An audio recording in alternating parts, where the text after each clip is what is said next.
দেখো বন্ধুরা, আজকে মাটন রান্না করেছি, লাল লাল ঝাল ঝাল। তো আজকে মাটনের রেসিপিটাই তোমাদের সাথে শেয়ার করব।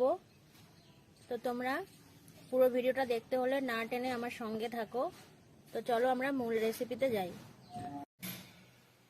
তো বন্ধুরা দেখো, এখানে আমি কি কি গোটা মশলা নিয়েছি। রসুন নিয়েছি, এই যে আদা নিয়েছি, শুকনো লঙ্কা আর গোটা জিরে। এগুলোকে আমি মিক্সিতে ভালোভাবে ব্লেন্ড করব। তো তোমরা দেখতে থাকো।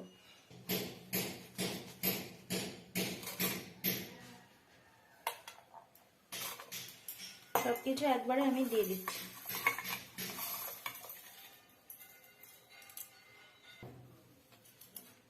এই যে বন্ধুরা, সব মশলা একবারে আমি দিয়ে দিয়েছি, গোটা মশলাগুলো। এবার তার মধ্যে আমি কিছুটা জল অ্যাড করেছি। এবার আমি এটা দিয়ে একটা ফাইন পেস্ট তৈরি করে নিচ্ছি। আর এবার কিছুটা ধনে পাউডারও আমি ওই পেস্টের মধ্যে অ্যাড করে দেব, দিয়ে আর একবার একটু ভালোভাবে ব্লেন্ড করব। তো এখানে আছে কিছুটা টক দই, এটাকে আমি ভালোভাবে একটু ফেটিয়ে নেব। টক দই কিন্তু সবসময় ব্যবহার করার আগে অবশ্যই ভালোভাবে ফেটিয়ে নিতে হবে, না হলে কিন্তু গ্রেভিতে টক দইটা দলা পাকিয়ে গ্রেভিটা খুব বাজে হয় খেতে, আর সেটা ব্যবহার করাটাও ঠিক নয়। তো ভালোভাবে এটা আমি ফেটিয়ে নিলাম। এবার আমি মাংসটা ম্যারিনেট করব। তো সবার ফার্স্টে দিচ্ছি আমি লবণ, স্বাদ মতো লবণ দিলাম। এখানে মোটামুটি 750 গ্রাম মাটন আছে। লবণটা দেওয়ার পরে আমি দেব হলুদ। হলুদ দিলাম পরিমাণ মতো।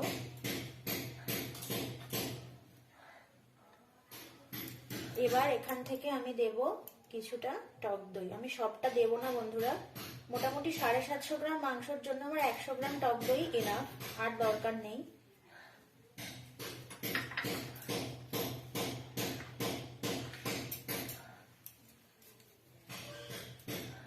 আর দিচ্ছি এখানে আমার যে মশলার পেস্টটা ছিল, সেই সবকিছু দিয়ে আমি এটা ভালোভাবে ম্যারিনেট করব।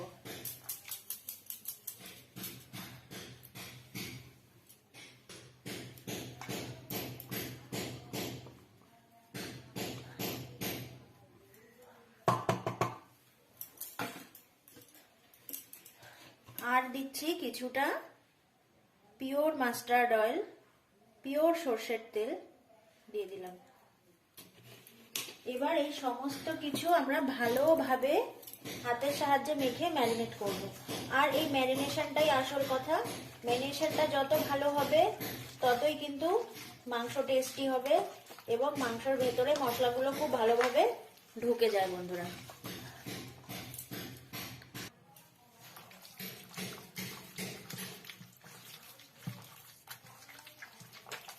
ভালোভাবে এটাকে হাতের সাহায্যে ঘষে ঘষে ম্যারিনেট করে এটা মোটামুটি 1 ঘন্টা রাখতে পারলে খুবই ভালো হয়। আর যদি আপনারা ওভারনাইট রাখতে পারেন তাহলে সেক্ষেত্রে আরো ভালো হবে, দুর্দান্ত রেজাল্ট আসবে। আর আমি আজকে মাটনটা প্রেসার কুকারে করব। আমার হাতের সময় খুব একটা নেই, সেই কারণে আমার আজকে প্রেসার কুকারেই করতে হবে। তো এই যে ভালোভাবে ম্যারিনেশনটা আমাদের হয়ে গেছে, এবার এটা আমরা রেস্টে রেখে দেব। মাটনের পিসগুলোও কিন্তু খুব সুন্দর, প্রত্যেকটা পিসই দারুণ হয়েছে এবং এখানে সব ধরনেরই পিস এখানে রয়েছে, সব জায়গার পিস রয়েছে, চাপ রয়েছে, গর্দান রয়েছে, সবকিছুই রয়েছে। তো আমরা 1 ঘন্টা পরে ফিরে আসছি। এদিকে আমরা আলুগুলোকেও লাল লাল করে ভেজে নিয়েছি। এবার আলুগুলোকে আমরা তুলে নেব।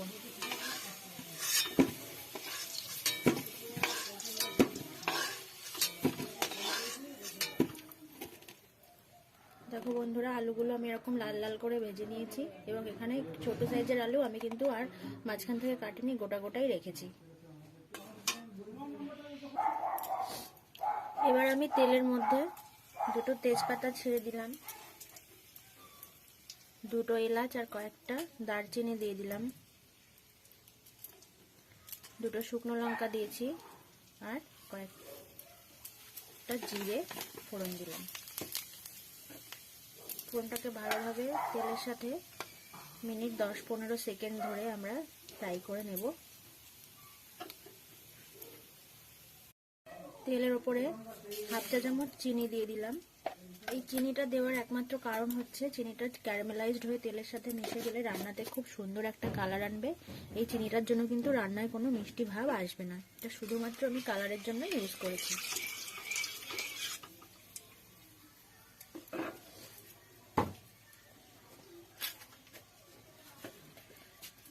সমস্ত উপকরণগুলো ভালোভাবে ভাজা হয়ে গেছে, এবার আমি দিয়ে দিচ্ছি পেঁয়াজ।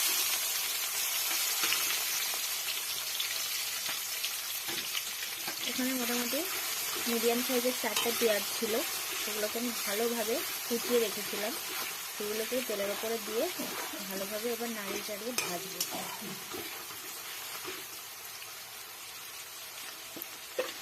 পেঁয়াজটা যাতে একটু তাড়াতাড়ি ভাজা হয় তার জন্য একটু নুন আমি দিয়ে দিলাম। এটা করে কি পেঁয়াজটা খুব তাড়াতাড়ি ভাজা হয়ে যায়।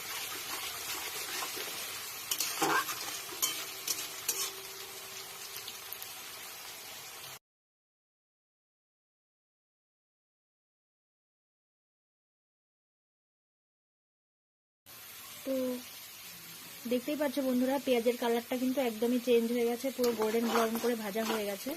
এবার আমরা গ্যাসটাকে একটু কমিয়ে দিয়ে বাকি মশলাগুলো এর সাথে অ্যাড করব। সরি, মশলা না, মানে মশলা দিয়ে ম্যারিনেট করা মাটনটা এর সাথে আমি অ্যাড করে দেবো।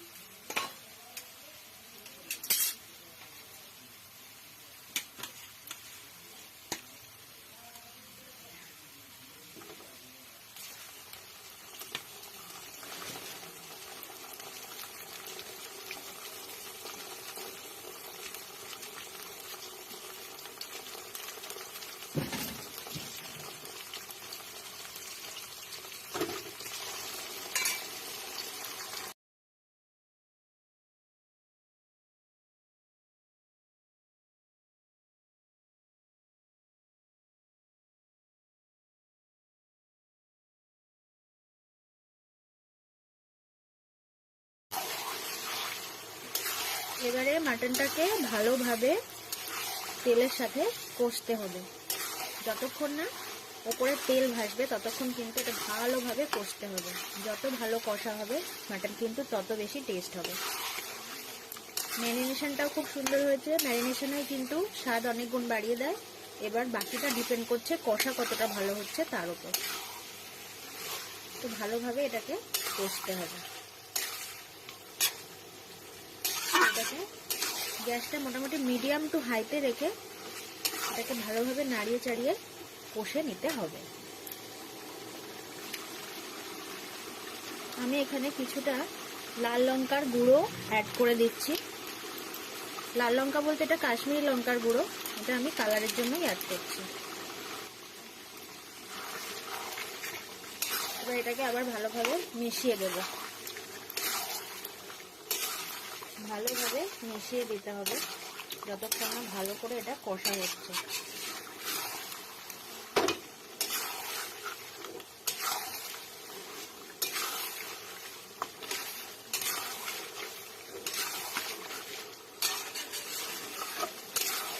আমার হাজবেন্ড মাটন খেতে খুবই পছন্দ করে, আমিও খুবই পছন্দ করি।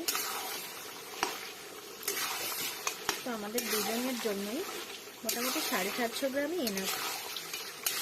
ভালোভাবে কষিয়ে আমরা ফিরে আসছি। তো বন্ধুরা, লোডশেডিং হয়ে গেছে, তার জন্য বাইরে এসছি। দেখো মোটামুটি আমাদের কষা হয়ে গেছে মাটনটা। তোমরা কালারটা দেখে বুঝতেই পারছো কতটা লোভনীয় হবে। এখনই খেয়ে নিতে ইচ্ছে করছে, আমার হাজবেন্ড তাই বলছিল। তো এবার এটা আমরা প্রেসার কুকারে দেব। জল এর সাথে অ্যাড করে দিচ্ছি।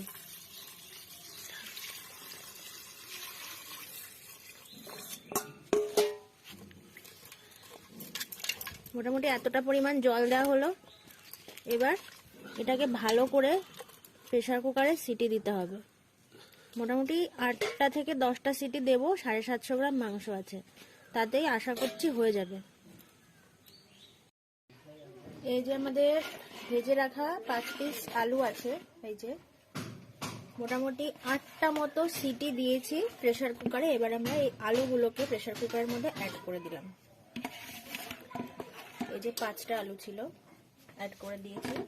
দিয়ে আবার আমি প্রেসার কুকারটা বন্ধ করে দেব। বন্ধ করে আবার আমি 2 থেকে 3টে সিটি দেব, তারপরে আমরা ফিরে আসছি।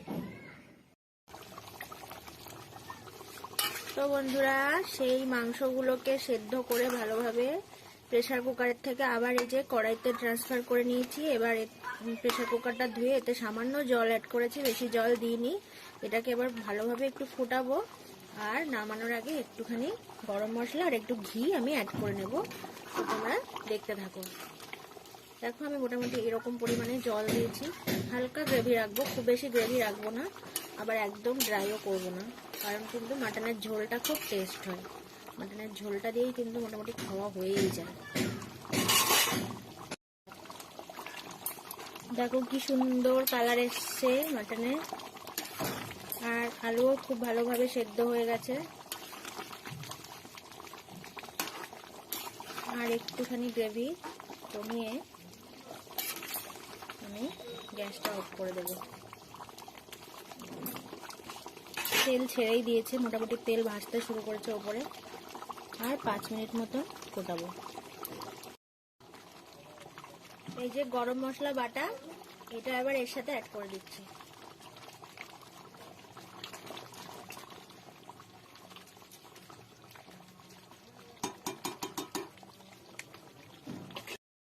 এই দেখো লাল লাল ঝাল ঝাল মাটন আমাদের একদম রেডি। এবার এটা আমি সার্ভ করে দেখাচ্ছি।